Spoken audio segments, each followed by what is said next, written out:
So hey everyone, welcome back to the channel.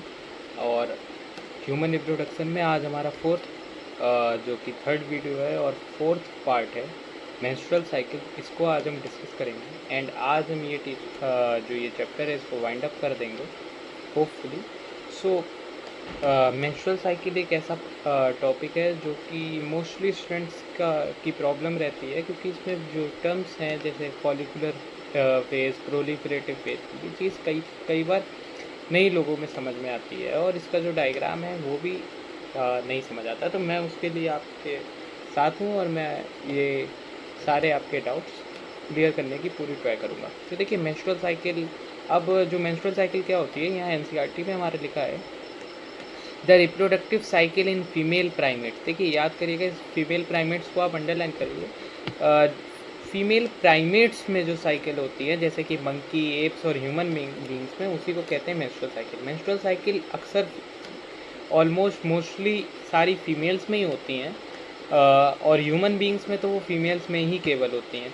ठीक है, तो द फर्स्ट मेंस्ट्रुएशन जो, अच्छा ये नीट 2026 का क्वेश्चन है कि जो फर्स्ट मेंस्ट्रुएशन जो स्टार्ट होता है प्यूबर्टी पे, उसे क्या कहते हैं? उसे मेनार कहते हैं।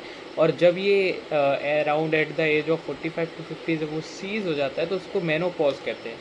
तो देखिए, in human female, menstruation is repeated at an average interval of about 28 to 29 days. A cycle even continue from one menstruation till next one, and this is called cycle, menstruation cycle. तो देखिए यही menstruation cycle हर 28 days या 29 days में repeatedly फिर repeat होती है। तो इसी साइकिल या इसी ड्यूरेशन को हम लोग मेंस्ट्रुअल साइकिल कहते हैं। ये कोई फिक्स डे नहीं है 28 से 29, ये डिपेंड भी कर सकता है। कई बार ये स्ट्रेस के भी फैक्टर्स पे डिपेंड करता है, कई बार हेल्थ के भी, कई बार अगर आप एथलीट हैं या फिर एक जिम्नास्ट हैं तो उस पर भी ये चीज़ें डिपेंड करती हैं। कई बार वो 24 डेज़ की भी हो जाती है, कई बार वो 34 से 35 डेज़ भी हो जाता है। तो देखिए, one ovum is release during the middle of each menstrual cycle. देखिए वो जो मेंस्ट्रुअल साइकिल में एक, आप फीमेल में समझिए एक ओवम खाली रिलीज़ होता है और मेल्स में तो ऐसा नहीं है। मेल्स तो during ejaculation 200 to 300 million sperms को रिलीज़ करता है। तो one ovum is release during the middle of each menstrual cycle. Middle of each menstrual cycle, अब आप समझिए 28 डे की अगर मेंस्ट्रुअल साइकिल है तो उसका मिडिल क्या होगा? 14th day. तो the major events of menstrual cycle are shown in figure. देखिए अब मैं आपको ये चीज़ जो ये पैराग्राफ लिखा हुआ है इसी की एक समरी दूंगा। देखिए मेंस्ट्रुअल साइकिल 3 पार्ट्स में डिवाइडेड है। वन से लेके 5th डे तक की जो साइकिल होती है उस पार्ट को कहते हैं ब्लीडिंग फेज, ठीक है, या जिसे कहते हैं मेंस्ट्रुअल फेज। जो आप लिखते रहिएगा इसे, 1 से 5 डे तक में मेंस्ट्रुअल या ब्लीडिंग फेज। 6 से लेके 14th डे तक जो फेज़ होता है उसको कहते हैं फॉलिकुलर फेज या फिर प्रोलिफरेटिव फेज, है ना, फॉलिकुलर या फिर प्रोलिफरेटिव फेज, ठीक है। और 15 से 28 डे या जब तक साइकिल चलती है उस, या 29 डे तक, उस जो वो जो फेज़ होता है उसको सिक्रेटरी फेज़ कहते हैं या फिर ल्यूटियल फेज़ कहते हैं। तो देखिए जो मेंस्ट्रुअल फेज़ में जो कि यानी 1 से 5th डे तक होता है उसमें क्या होता है? उसमें ब्लीडिंग होती है वुमेन्स को अक्सर। एंड जो थर्ड डे होता है उसमें excessive amount of bleeding with mood swings होते हैं वुमेन्स को, मैं आपको बता रहा हूँ। क्योंकि क्या होता है, जो 1 से लेके 5th डे होता है इसमें एंडोमेट्रियम जो कि यानी कि इनर मोस्ट ग्लैंडुलर टिश्यू होता है वो रप्चर करता है। जब वो रप्चर करता है तो उसके साथ ब्लीडिंग्स के साथ वो थ्रो वेजाइना एक्सपल आउट होता है। तो जिसकी वजह से वुमेन्स में ब्लीडिंग होती है 1 से 5th डे तक में, ठीक है। अब आप समझिए 6 से लेके 14th डे तक क्या होता है? 6 से लेके 14 डे तक जो हमारे हार्मोन्स होता है LH और एस्ट्रोजन, इसका लेवल हाई होता है और ये 14th डे पर जाकर अपना पीक अटेन करता है। तो इसकी वजह से वुमेन्स में ओव्यूलेशन होता है। ओव्यूलेशन मतलब जो उनकी ओवरी होता है उससे एग रिलीज होता है, ठीक है। अब आता है हमारा, हम देखिए मैं आपको वैलिड पॉइंट्स बता रहा हूँ ब्रीफ में, इसके अलावा बाहर नीट में नहीं आता है कुछ। और जो मैं आपको बताता जा रहा हूँ आप समझिए बिल्कुल एनसीईआरटी की मैं लाइन से आपको हिंदी में बता रहा हूँ, ठीक है। अब फॉलिकुलर या फिर प्लोरिफरेटिव हो गया फेज़। अब इसके बाद सिक्रेटरी और ल्यूटियल फेज़ आ जाता है। ये 15th से लेके 28 डे तक होता है। इस फेज़ में क्योंकि एग रिलीज़ हो चुका होता है, ग्रेफियन फॉलिकल रप्चर हो जाती है, तो जो आपका ओव्यूलेशन होने के बाद जो कॉर्पस ल्यूटियम बनता है, कॉर्पस ल्यूटियम क्या होता है, येलो कलर सेल्स होती हैं, ये प्रोजेस्टेस्ट्रॉन हार्मोन को रिलीज़ करती हैं। याद रखिएगा, ये 15 से लेके 28 डे तक ये चीज़ होती है। जो कॉर्पस ल्यूटियम होता है वो एक टेम्परेरी एंडोक्राइन स्ट्रक्चर होता है जो कि प्रोजेस्टेस्ट्रॉन हार्मोन रिलीज़ करता है, और यही प्रोजेस्टेस्ट्रॉन हार्मोन एंडोमेट्रियम को दोबारा फिर से बनाता है। क्योंकि अब देखिए 1 से 5 दिन तक ये रप्चर हो गई, 6 से 14 दिन तक इसको थोड़ा तैयार होने में टाइम लगेगा। अब 14 दिन के बाद 15th डे से जो कॉर्पस ल्यूटियम होता है वो इसको दोबारा प्रिपेयर करता है एंडोमेट्रियम को। अब देखिए ये डायग्राम यही कह रहा है, देखिए इसमें पिट्यूटरी हार्मोन है LH और FSH, ठीक है। अब आप ये देखिए डे देखिए 1 से लेके 5, आप इस 1 से लेके 5 को इसके नीचे आप ऐसा करिए मेंस्ट्रुएशन और या ब्लीडिंग फेज लिख लीजिए, ठीक है। शुरुआत की टाइम पे क्या होता है, FSH का लेवल हाई होता है, ठीक है। फिर ये देखिए आप फॉलिकल्स धीरे धीरे बन रहे हैं एंड ये 14th डे पे जाके 14th डे पे जाके जब यहाँ पे एस्ट्रोजन और LH का सर्ज होता है, सर्ज मतलब जब वो पीक अपनी अटेंड करते हैं तब वहाँ पे ओव्यूलेशन होता है। ओव्यूलेशन क्या होता है, the process of rupture of Graafian follicle to release ovum, ठीक है, ये ओव्यूलेशन हो गया। तो अगर अभी कहीं क्वेश्चन आता है ओव्यूलेशन क्यों होता है, तो वो LH सर्ज की वजह से, मतलब LH के पीक लेवल अटेन करने की वजह से या फिर एस्ट्रोजन के पीक लेवल अटेन करने से ओव्यूलेशन होता है।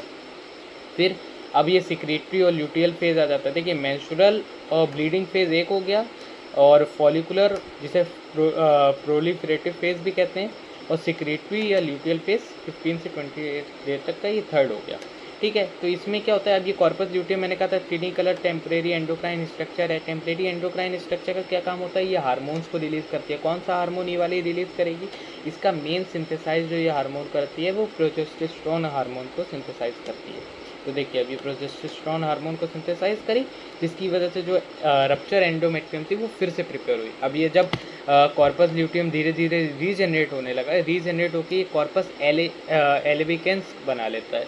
तो जब ये रीजनरेट होने लग गया तो मतलब रीग्रेस होने लग गया, तो फिर यहाँ पे हमारा प्रोजेस्टेस्टेरोन का लेवल फिर डाउन हो गया और ये साइकिल फिर से रिपीट हो गई। देखिए यहाँ पे यही बात कही है, the major events of menstrual cycle are shown, ठीक है। The cycle start with the menstrual phase when menstrual flow occur and it last for 3 से 5 डेज। मेंस्ट्रुअल फ्लो कितना, वही मेंस्ट्रुएशन फेज में ही आता है 1 से लेके 5th डे तक, तो 3 से 5 डे तक में वो लास्ट करता है, मतलब वहाँ तक होता है। The menstrual flow result due to break down of endometrium lining. क्यों होता है मेंस्ट्रुअल फ्लो, क्योंकि जब एंडोमेट्रियम होती है जो वो रप्चर कर जाती है, ठीक है। और endometrium lining of the uterus and its blood vessel which form liquid, और वो वेजाइना के थ्रू बाहर आ जाता है। मेंस्ट्रुएशन खाली, अच्छा ये नीट का क्वेश्चन है, मेंस्ट्रुएशन कब होता है। मेंस्ट्रुएशन तभी होता है जब जो एग निकला ओव्यूलेशन के टाइम पे, जैसे ये 14th डे पे किसी वुमेन के एग निकला, ओव्यूलेशन हुआ उसका, और ये जब ये फर्टिलाइज नहीं हुआ, तो ये 28 डे तक फर्टिलाइज नहीं हुआ, तब जाके ये साइकिल फिर से रिपीट होकर फर्स्ट डे पे आ जाती है, फिर यहाँ पे मेंस्ट्रुएशन हो जाता है, ठीक है। लैक ऑफ मेंस्ट्रुएशन में भी इंडिकेटिव ऑफ प्रेगनेंसी। अब जैसे देखिए क्यों, अगर ओवम फर्टिलाइज नहीं हुआ तभी मेंस्ट्रुएशन होता है। अब अगर ओवम फर्टिलाइज हो जाएगा तो फिर प्रेगनेंसी एक तरीके से आ जाएगी। May be indicative of pregnancy, how ever it may also because कई वुमेंस में पीरियड्स डिले हो जाते हैं, तो उसके कई सारे रीजन्स हैं, जैसे स्ट्रेस हो गया, पुअर हेल्थ हो गया, है ना।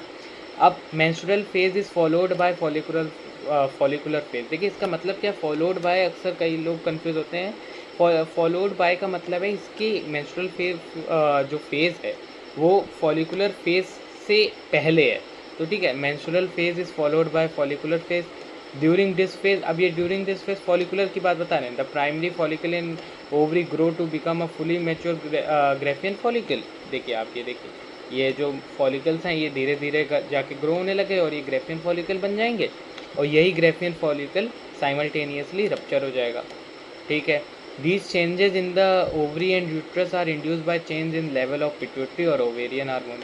पिट्यूटरी के हार्मोन LH और FSH हो गए, और ओवेरियन के हार्मोन एस्ट्रोजन और प्रोजेस्टेरोन हो गए, ठीक है। These changes. अच्छा, ये मेरी जो वीडियो है, आप इसको अगर आप अभी स्टार्ट कर रहे हैं ये चैप्टर, तो अभी आपकी इतना वो समझ नहीं आएगा। आप इस चैप्टर को 2 से 3 बार पढ़ें, फिर इस मेरी वीडियो को एक रिवीजन के फॉर्म में पढ़ें, तो आपको पूरा अंडरस्टैंडिंग क्लियर हो जाएगा। एंड ये चैप्टर के अभी मैं क्वेश्चंस भी कराऊंगा, जिससे आपके और भी कॉन्सेप्ट और भी क्लियर होंगे। ठीक है। The secretion of LS and FSH ये ग्रेजुअली इंक्रीज हो जाता है फॉलिकुलर फेज में। अच्छा, ये फॉलिकुलर फेज में कौन से पीरियड में होता है? एंड ऑफ फॉलिकुलर, क्योंकि देखिए 5th से 14th डे तक फॉलिकुलर चलता है, और फॉलिकुलर का एंड मतलब 14th डे। ठीक है, ये तो चलिए ये सब लिखा हुआ है। बोथ LH और FSH attain a peak level in the middle of cycle about 14th day. 14th day पे ये पीक हो जाती है, जिसे सर्च कहते हैं। Rapid secretion of LH leading to its maximum level during mid cycle call LH surge. LH surge की वजह से ही ग्रेफिन फॉलिकल रप्चर होते हैं, जिसकी वजह से ओव्यूलेशन होता है और ओवम का रिलीज होता है। अब देखिए, अब इन्होंने कहा कि जो ओव्यूलेशन फेज है वो फॉलोड बाय ल्यूटियल फेज। अब इसके बाद ल्यूटियल फेज आ जाता है, जिसे सिक्रीटरी फेज भी कहते हैं। तो इसमें जो क्या होता है, जो ग्रेफिन फॉलिकल, जो बचे हुए ग्रेफिन फॉलिकल हैं, जो रप्चर नहीं हो पाए थे फॉलिकुलर फेज की एंड में, वो क्या करते हैं, वो कॉर्पस ल्यूटियम में ट्रांसफॉर्म हो जाते हैं। कॉर्पस ल्यूटियम क्या है? Corpus luteum endocrine temporary endocrine structure है। अब देखिए, corpus luteum secretes large amount of progesterone which is essential for the maintenance of endometrium. ये अंडरलाइन कर लीजिए। जो कॉर्पस ल्यूटियम है, ये प्रोजेस्टेरोन को सिक्रेट करता है, और यही एंडोमेट्रियम की रिपेयरिंग करता है, जो क्योंकि 1 से 5th डे तक में वो रप्चर हो चुकी होती है। Such an endometrium is necessary for implantation of fertilised ovum and other events. तो यही जो एंडोमेट्रियम मैंने आपको बताया था, यहीं पे प्रेगनेंसी भी होती है, इम्प्लांटेशन भी होता है। ठीक है। During pregnancy all events of menstrual cycle stop and there is no menstruation. अच्छा, ये एक इम्पॉर्टेंट बात है। जैसे प्रेगनेंसी जो अप्रॉक्स 9 मंथ की होती है, वहाँ पे मेंस्ट्रुएशन, एक प्रेग्नेंट वुमेन को कोई मेंस्ट्रुएशन नहीं होता है, यानी कि उनकी मेंस्ट्रुअल साइकिल स्टॉप हुई होती है। ठीक है। This causes degeneration during pregnancy in the absence of fertilisation corpus luteum degenerates. ये भी नीट का क्वेश्चन है कि फर्टिलाइजेशन के एब्सेंस में क्या होता है, कॉर्पस ल्यूटियम डीजेनरेट हो जाता है। This integration of endometrium leading to menstruation making a new cycle. अच्छा, जब मेंस्ट्रुअल साइकिल स्टॉप हो जाती है, उस फेज को मेनोपॉज कहते हैं। तो साइक्लिक मेंस्ट्रुएशन जो होता है, जैसे प्रॉपर 28 से 29 डे के बीच में अगर साइकिल आती रहे, तो एक ये प्रॉपर इंडिकेटर है एक रिप्रोडक्टिव हेल्दी वुमेन का। यही चीज़ लिखी हुई है। अच्छा, ये क्वेश्चन आ जाता है कि मेनोपॉज की डेट मतलब ईयर कितना है, तो अराउंड 45 से 50 ईयर्स होता है। चलिए, अब हमारा नया टॉपिक आता है फर्टिलाइजेशन एंड इम्प्लांटेशन। इसको हम लोग जल्दी जल्दी ख़त्म करते हैं, फिर उसके बाद प्रेगनेंसी एंड एम्ब्रियोनिक डेवलपमेंट है, एंड देन हम इसको वाइंड अप कर देंगे। तो प्रेगनेंसी, फर्टिलाइजेशन एंड इम्प्लांटेशन। देखिए क्या होता है, ड्यूरिंग कॉपुलेशन कोइटस, हाँ ठीक है, सेमन जो रिलीज़ होता है पेनिस से वेजाइना में, यानी कि इंसेमिनेशन जो प्रोसेस होता है, तो जब इंसेमिनेशन होता है, तो जो मोटाइल स्पर्म होते हैं वो फीमेल रिप्रोडक्टिव ट्रैक्ट में ट्रेवल करते हैं, और जब ये एम्पुलर रीजन तक पहुंचते हैं, मैंने बताया था जो फर्टिलाइजेशन होता है वो ampullar region of fallopian tube में होता है। तो जब एम्पुलर रीजन में पहुंचते हैं, तो आप जानते हैं कि बहुत सारे स्पर्म्स होते हैं, तो उसमें से जो नियरेस्ट स्पर्म होता है, वो जो ओवम की जोना पेलुसिडा लेयर है, उसको जाके रप्चर करता है। रप्चर कैसे करेगा? क्योंकि स्पर्म के कोनिकल पॉइंटेड स्ट्रक्चर पे एंटीरियर सरफेस पे एक्रोसोम होते हैं। एक्रोसोम के पास ऐसे सारे स्पर्म लाइजेंस होते हैं जो जोना पेलुसिडा जो लेयर है, जो कि ए सेलुलर लेयर है, उसको जाके डीजेनरेट या रप्चर करते हैं, और जिसकी वजह से स्पर्म एंट्री ले लेता है। अच्छा, आपको एक इंटरेस्टिंग बात बताता हूँ, तो ये जो सारे स्पर्म हैं, इनमें सारे स्पर्म इस ओवम के अंदर नहीं जाएंगे। ओवम तो क्योंकि एक ही है, इसमें जो सबसे नियरेस्ट स्पर्म होगा वो अंदर जाएगा ओवम के, एंड जब वो अंदर जाएगा, एंटर हो जाएगा, तो फिर उसके सारे पार्ट्स जो हैं वो डीजेनरेट हो जाएंगे, और केवल जो न्यूक्लियस है उसकी हैप्लॉइड वो अंदर ट्रेवल करेगी। देखिए, इसमें यही बात कही है, enter into uterus and finally reach the ampullary region. The ovum released by ovary is also transported to ampullary region where fertilization takes place। और देखिए, फर्टिलाइजेशन तभी होगा जब स्पर्म और ओवम साइमल्टेनियसली एम्पुलरी रीजन में ट्रांसपोर्ट होंगे। आप समझिए, स्पर्म अभी आ चुका है और ओवम 5 दिन बाद आ रहा है, तो स्पर्म की जो एज है वो तो अप्रोक्स 3 days होती है, तो फिर स्पर्म का वो जो स्पर्म की मोटिलिटी है वो चीज़ तो रह ही नहीं जाएगी, तो फिर कोई फर्टिलाइजेशन नहीं होगा। ठीक है, तो इसीलिए एक ऐसा रीज़न है कि not all copulation leads to fertilisation and pregnancy. ठीक है, अब the process of fusion of sperm with an ovum is called fertilisation, सबको पता है ये बात। तो फर्टिलाइजेशन के टाइम पे क्या होता है, जो स्पर्म होता है ये comes in contact with the zona pellucida layer. ये देखिए, ये जो जोना पेलुसिडा लेयर है इसके कांटेक्ट में आता है, और ये इसकी हैप्लॉइड न्यूक्लियस कोनिकल शेप होता है क्योंकि, और हैप्लॉइड न्यूक्लियस होता है, और इसके पास जो एक्रोसोम मटेरियल होता है यही जाके जोना पेलुसिडा लेयर को रप्चर करता है। अच्छा, इसके आसपास की जो स्पेस होती है उसे प्री विट्लाइन स्पेस कहते हैं, और जो उसके आसपास की जो सेल्स होती हैं उसे कोरोना रेडिएटा कहते हैं। ठीक है, and induces the change in the membrane that block the entry of additional sperm. वही मैंने बताया कि एक ही स्पर्म जाता है। अच्छा, ये भी क्वेश्चन आया है कि एडिशनल स्पर्म क्यों नहीं जाते हैं। वो इसलिए नहीं जाते हैं क्योंकि जैसे जब कोई एक स्पर्म आ गया और उसने एक्रोसोम की मदद से जो उसका जोना पेलुसिडा लेयर है उसको रप्चर कर दी, तो उसके बाद से अब नेक्स्ट स्पर्म नहीं आ सकता है, ओवम लेता ही नहीं है next sperm. Thus it ensure that only one sperm can fertilise an ovum. तो ये भी क्वेश्चन आ सकता है, एक ओवम को फर्टिलाइज करने के लिए कितने स्पर्म जरूरी है, कहीं 50, कहीं 100 की ओनली वन, तो एक स्पर्म। ठीक है, the secretion of acrosome help the sperm enter into cytoplasm of ovum through the zona pellucida. यही बात हो गई, plasma membrane. This induces the completion of meiotic division of secondary oocyte। देखिए, second meiotic division जो हो गया, मतलब secondary oocyte से लेके जो ओवम बनाने की जो प्रोसेस है वो तभी ख़त्म होगी जब तक फर्टिलाइजेशन नहीं हो जाता है, या जब तक जो स्पर्म है वो ओवम को पिनिट्रेट नहीं कर सकती। पिनिट्रेशन का मतलब है कि उसका कोनिकल पॉइंटेड स्ट्रक्चर उसको टच नहीं कर सकता, तब तक सेकेंडरी मियोटिक डिवीज़न इस जो ये जो ग्रेफियन फॉलिकल रप्चर होता है और ये सेकेंडरी oocyte जो रिलीज़ करता है, ये चीज़ अभी भी सेकेंडरी oocyte ही है। हम लोग इसको सेकेंडरी oocyte तब तक कहेंगे जब तक कोई नेक्स्ट स्पर्म आके इसे मतलब जो जब तक स्पर्म आके इसे पिनेट्रेट ना कर दे। जब ये पिनेट्रेट कर देगा तो सेकेंडरी मियोटिक डिवीज़न हो जाएगा, तब जाके हम इसको ओवम कहेंगे। ठीक है, और ये सेकेंड मियोटिक डिवीज़न जाके अनइक्वल और सून ये फॉर्मेशन कर देगा सेकेंडरी पोलर बॉडी की, और एक हैप्लॉइड ओवम। वही बात हो गई, और यही ओवम और स्पर्म जाके फ्यूज़ करके जाइगोट बना देंगे। अब इसमें कहा है how many chromosome will be there in zygote. तो देखिए, जाइगोट में 23 पेयर ऑफ क्रोमोसोम्स होते हैं, यानी कि 46 क्रोमोसोम होते हैं, सिंपल। अब यहाँ पे ये लिखा हुआ है कि जो सेक्स है बेबी का वो कैसे डिटरमाइन होता है। तो वो देखिए, एक्स जो फीमेल होती है उसके पास XX क्रोमोसोम होता है, जो मेल होता है उसके पास XY होता है। तो जो सेक्स होता है बेबी का वो determined by the what it inherit from his और हर फादर। ठीक है, ये चीज़ तो 10th में भी थी। अब देखिए, अब इसमें हम लोगों को कई एक टॉपिक नया आता है, क्लीवेज। क्लीवेज क्या होता है? देखिए, जो रैपिड माइटोटिक डिवीजन्स होते हैं, जैसे जब स्पर्म और ओवम फ्यूज़ किया और जाइगोट बनाया, तो जो जाइगोट है जब वो रैपिड माइटोटिक डिवीज़न करेगा, यानी कि मोरुला की स्टेज में आएगा और फिर ब्लास्टोसिस्ट की स्टेज में आके जब वो एंडोमेट्रियम पे जाके इम्प्लांट जब तक नहीं हो जाता है, उसी रैपिड माइटोटिक डिवीज़न को हम लोग क्लीवेज कहते हैं। ठीक है, 2, 2, 4, 8, 16 डॉटर सेल्स, इसको हम लोग ब्लास्टोमर्स कहते हैं। जैसे आप देखिए, इन्होंने ये डायग्राम दिया हुआ है। देखिए, ये जो है अभी इस वक्त ये ओवम है। ठीक है, एम्पुलरी रीजन में ये ओवम पहुंचा, स्पर्म आया, इससे जाके फर्टिलाइज किया, ये जाके जाइगोट बना दिया, 2 सेल स्टेज। ठीक है, 2 सेल दिख रही है हमें, 2 सेल स्टेज। अब ये 2 सेल देखिए, इनफंडिबुलम, एम्पुला और ये स्तमस। तो अब ये एम्पुला से स्तमस की तरफ ऐसे जाएगा, क्यों? क्योंकि इसको इम्प्लांट कहाँ पे होना है? इसे इम्प्लांट तो यूट्रस की इनर मोस्ट लेयर एंडोमेट्रियम पे होना है, तो इसे स्तमस के वाया जाना पड़ेगा। तो अब देखिए, ये फिर ये जाके 4 सेल स्टेज बना, फिर ये 8 सेल स्टेज बना। 8 से 16 सेल स्टेज को मोरुला कहते हैं। क्या कहते हैं हम लोग? मोरुला।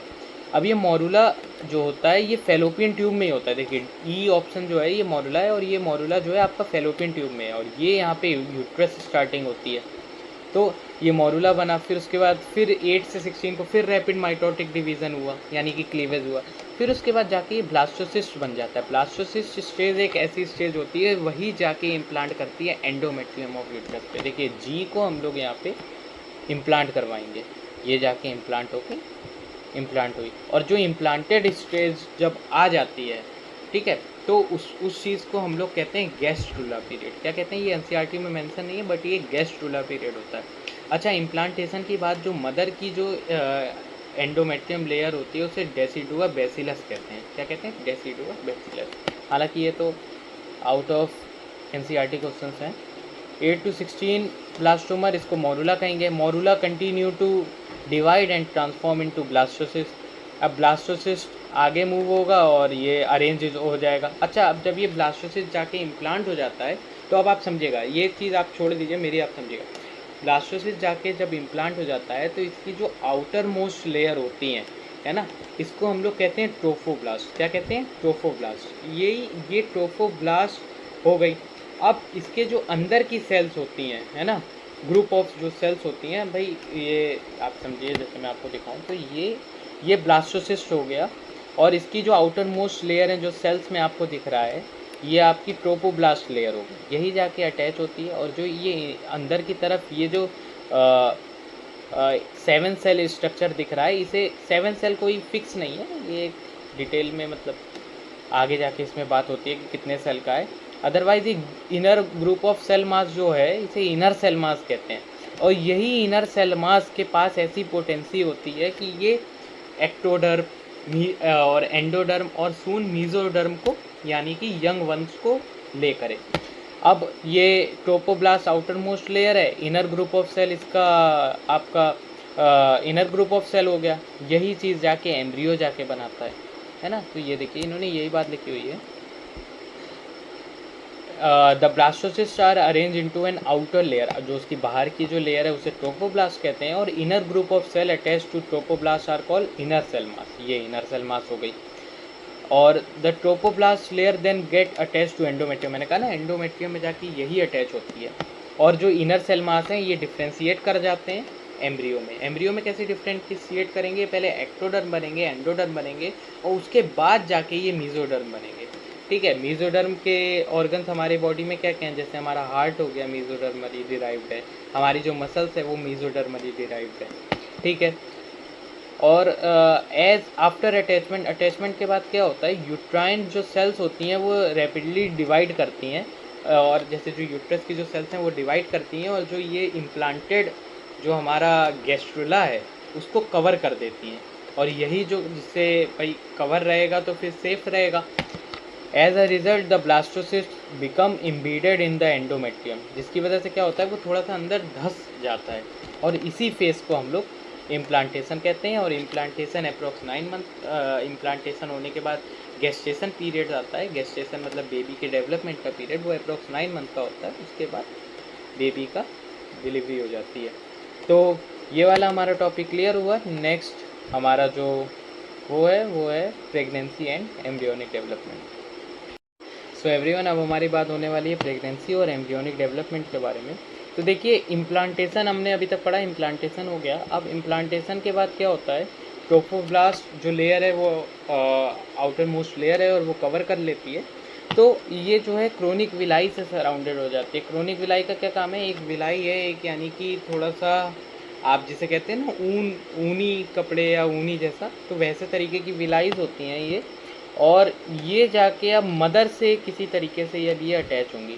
तो मदर से अटैच करने का काम किसका है, प्लेसेंटा का काम है। प्लेसेंटा क्या है, प्लेसेंटा भी एक टेम्परेरी एंडोक्राइन स्ट्रक्चर है। देखिए, अब ये एनसीईआरटी में ये चीज़ें लिखी हुई हैं, ये थोड़ा सा कंफ्यूज करने वाली हैं। तो ये चीज़ अगर ना भी पढ़ें तो कोई ऐसा वो नहीं है। अब देखिए, प्लेसेंटा क्या है, placenta is the structurally and functionally unit between the developing embryo and a maternal body. तो मदर की बॉडी और जो डेवलपिंग एम्ब्रियो हो रहा है उसके बीच की जो स्ट्रक्चरली और फंक्शनली कनेक्टिंग लिंक है वो है प्लेसेंटा। और प्लेसेंटा और जो बेबी है या जो एम्ब्रियो है उसको कनेक्ट करता है अम्बाइलिकल कॉर्ड। देखिए, द प्लेसेंटा क्या क्या, अब देखिए प्लेसेंटा का वर्क ये आपको बहुत अच्छे से याद होना चाहिए। प्लेसेंटा का क्या वर्क है, supply of oxygen and nutrients to the embryo. भाई जो एम्ब्रियो डेवलपिंग है उसको ऑक्सीजन और न्यूट्रिएंट्स देना थ्रू मदर की बॉडी से, है ना। और जो उसके जो कार्बन डाइऑक्साइड या जो भी वेस्टफुल सब्सटेंस जो रिमूव कर रहा है वो, तो उसको उससे लेना वापस। ठीक है। तो जो प्लेसेंटा है वो एम्ब्रियो से किससे कनेक्ट होती है, अम्बाइलिकल कॉर्ड से होती है, which also helps in transport of substance. वही बात हो गई कि ये प्लेसेंटा है और ये मदर यानी कि ये डेवलपिंग एम्ब्रियो है, तो उसके बीच की जो वॉल है या जो कनेक्टिंग लिंक है वो अम्बाइलिकल कॉर्ड हो गई, तो ये ट्रांसपोर्ट में मदद करती है। अब देखिए प्लेसेंटा और अब यहाँ पे है placenta act as a endocrine structure and it produce several hormone like HCG, human chorionic gonadotropin. अच्छा, प्रेगनेंसी की डिटेक्ट कैसे करते हैं? जैसे प्रेगनेंसी की जो स्ट्रिप्स होती हैं, जो यूरिन एक प्रेग्नेंट वूमेन में जब वो यानी कि मिक्सचुरेशन यानी यूरिन डिस्चार्ज करती है, तब उसकी यूरिन पे वो स्ट्रिप चेक करके, अगर क्योंकि उसकी यूरिन में वो हार्मोन्स आ गए होते हैं, यानी कि एचसीजी हार्मोन्स आ गया होता है, जिसकी यूरिन में एचसीजी हार्मोन आ जाता है, तब ये डिटेक्ट कर लिया जाता है कि हाँ वो whether the women is pregnant और नॉट। ठीक है, एचसीजी, एचपीएल क्या है? Human placental lactogen, oestrogen, progestogen, ये हार्मोन्स रिलीज़ करती है। और प्रेगनेंसी की लेटर फेज़ में यानी 6 से 7 मंथ की फेज़ में, तो जो एक हार्मोन होता है रिलैक्सिन, ये सिक्रेट होता है ओवरी से। किससे होता है? ओवरी से। एक बार ये क्वेश्चन था कि जो रिलैक्सिन हार्मोन है जो लेटर फेज ऑफ प्रेगनेंसी में सिक्रेट होता है वो किससे होता है? तो ये ओवरी से होता है। तो ओवरी में क्या कॉर्पस ल्यूटियम होता है? तो क्वेश्चन में ओवरी नहीं था, क्वेश्चन में कॉर्पस ल्यूटियम था, तो आप ऐसे समझिए ओवरी से होता है, तो ओवरी में कॉर्पस ल्यूटियम होता है, तो इस वजह से ओवरी से। अच्छा, at the time of pregnancy केवल 3 ही हार्मोन ऐसे होते हैं जो वुमेन में प्रोड्यूस हो रहे होते हैं। देखिए प्रेगनेंसी के टाइम पे जो थायरॉक्सिन हार्मोन्स है या जो भी मेटाबॉलिक चेंजेस के लिए हार्मोन है, उन सब का लेवल हाई ज़रूर रहता है, लेकिन जो जो हार्मोन जो सिक्रेट होते हैं हो रहे होते हैं वो केवल 3 ही है, HCG, HPL और रिलैक्सिन। देखिए यहाँ लिखा होगा, let us remember that HCG, HPL and relaxin are produced in women only during pregnancy. In addition, other hormones level like estrogen, progesterone or cortisol, prolactin, thyroxine, etc. are increased several fold in mother blood। क्यों होते हैं? क्योंकि जिससे fetal की जो growth है उसको essentially provide करा जा सके। और इमीडिएटली आफ्टर इम्प्लांटेशन के बाद जो इनर सेल मास है वो डिफ्रेंशिएट करता है, मैंने अभी आपको बताया था, एक्टोडर्म में, और इनर लेयर जो एंडोडर्म होती है और मीजोडर्म उसके बाद अपियर होता है। ठीक है, और यही इनर सेल मास में क्या होता है? स्टेम सेल्स होते हैं, इन्हीं के पास ऐसी पोटेंसी होती है जिससे टिश्यू और ऑर्गन्स आ सकें। ठीक है, अब यहाँ पे हम लोग जानते हैं कि प्रेगनेंसी के टाइम पे क्या क्या ऐसा मतलब प्रेगनेंसी के टाइम पे क्या क्या होता है किस किस पीरियड में। तो देखिए प्रेगनेंसी 9 मंथ के लिए लास्ट करती है। तो देखिए इसको आप पढ़िए मत, ये बहुत कन्फ्यूज़न हो जाएगा। आप ऐसा करिए कॉपी में बस इतना लिख लीजिए, प्रेगनेंसी 9 मंथ की लास्ट करती है। After 1 month of pregnancy heart is form. ठीक है, 1 महीने की प्रेगनेंसी के बाद हार्ट बन जाता है। अब आप देखिए क्लियरली, आप देखिए मतलब आराम से सुनिएगा, हार्ट बन जाता है 1 महीने के बाद, और जो फीटस होता है वो अपना फर्स्ट मूवमेंट 5th मंथ के बाद शो करता है।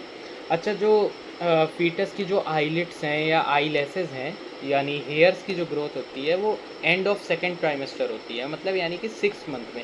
एक ट्राइमेस्टर में 3 मंथ्स होते हैं, जैसे फर्स्ट ट्राइमेस्टर में फर्स्ट 1 से लेकर 3 मंथ, सेकेंड ट्राइमेस्टर 4 से लेकर 6। ठीक है, तो जो आईलिट्स और आईलेसेस हैं वो उसके second trimester end of second trimester में बनते हैं। देखिए ये चीज़ देखिए कि in human being after 1 month of pregnancy the embryos heart is form, embryo का हार्ट बन जाता है। और ये स्टेटोस्कोप से देखा जा सकता है, ये इसी से पता करते हैं कि क्या बेबी मतलब लाइफ उसकी है कि नहीं है।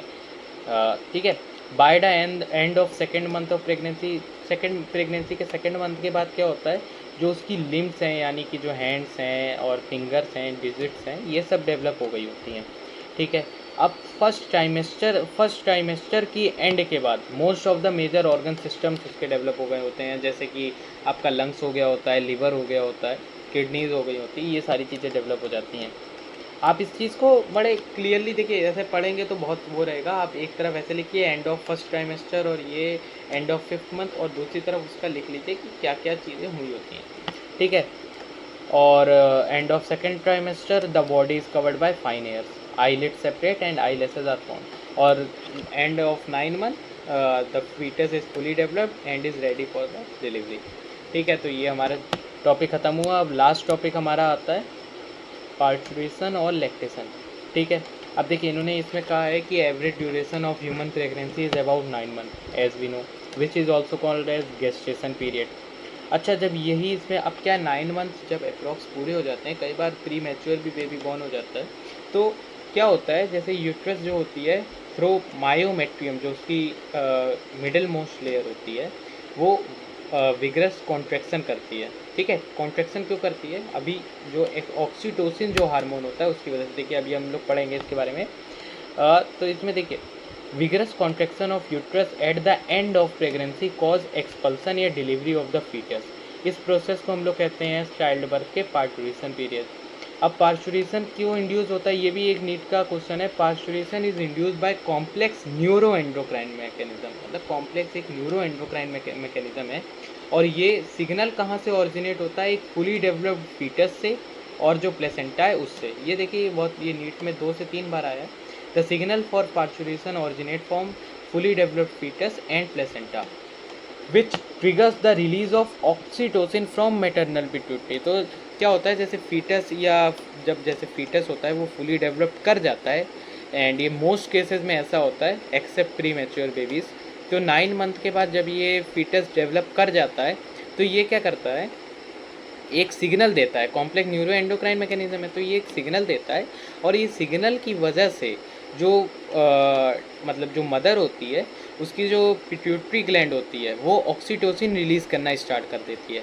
जब ये मैटरनल पिट्यूटरी जो होती है, मतलब मदर की जो पिट्यूटरी, वो ऑक्सीटोसिन स्टार्ट कर देती है, तो मदर की जो यूट्रस होती है और उसका जो मायोमेट्रियम होता है तो वो स्ट्रॉन्ग एक्सपल्सन करने लगता है, यानी कि कॉन्ट्रैक्शन करने लग जाता है, जिसकी वजह से जो डेवलपिंग फीटस है वो एक्सपल आउट हो जाता है।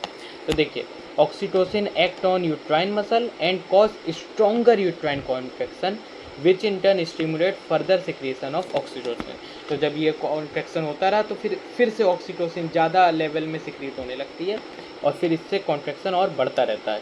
The stimulatory reflex between the uterine contraction and oxytocin secretion continue resulting in stronger and stronger contraction. तो उससे क्या है, कॉन्ट्रैक्शन और फास्ट और बल्कि और स्ट्रॉन्गर होने लगता है।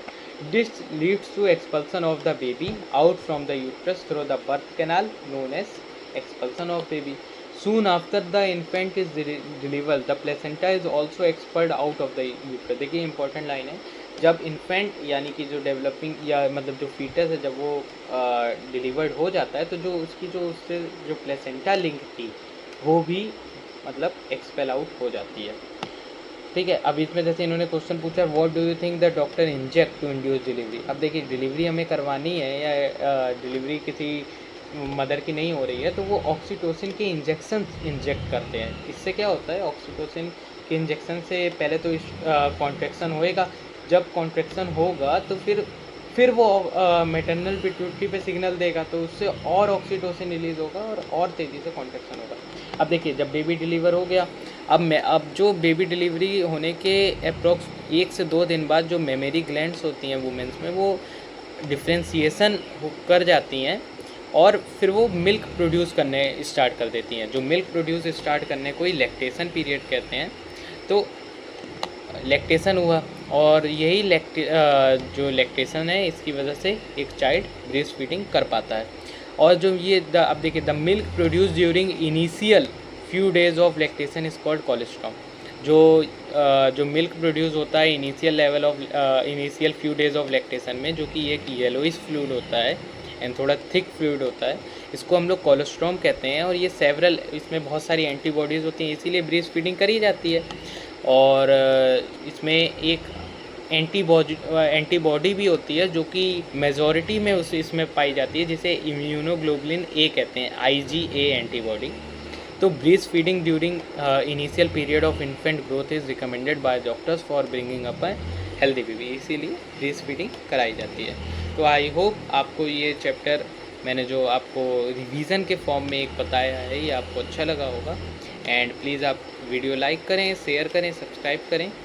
एंड अगर वीडियो अच्छी लगी हो तो उसको कमेंट करना भी ना भूलें। एंड अभी मैं इस चैप्टर की क्वेश्चन प्रैक्टिस का भी लेकर आऊँगा। एंड आई वुड रिकमेंड कि आप लोग विदाउट एनी मैं सब्सक्रिप्शन में एक बात बता रहा हूँ कि आप लोग नीट प्रेप या जो भी क्वेश्चन प्रैक्टिस की जो साइट्स हैं वो आप डाउनलोड करें। जिससे क्या है, जितना ज़्यादा आप क्वेश्चंस करेंगे उतना ज़्यादा आपकी ये NCERT दोबारा रिवाइज होगी। ठीक है, पढ़ तो हर कोई ले रहा है लेकिन कामयाब वही हो रहा है जो ज़्यादा से ज़्यादा घिस रहा है अपने आप को, यानी कि हीरा क्या है, हीरा जो डायमंड होता है वो जितना ज़्यादा से ज़्यादा हम उसको घिसते हैं उतना ज़्यादा से ज़्यादा वो शाइन करता है। तो यानी जितने ज़्यादा से ज़्यादा आप क्वेश्चंस प्रैक्टिस करेंगे, चाहे वो फिज़िक्स हो, चाहे वो केमिस्ट्री हो, चाहे वो बायोलॉजी हो, उतना आपके लिए ईजी है रहेगा।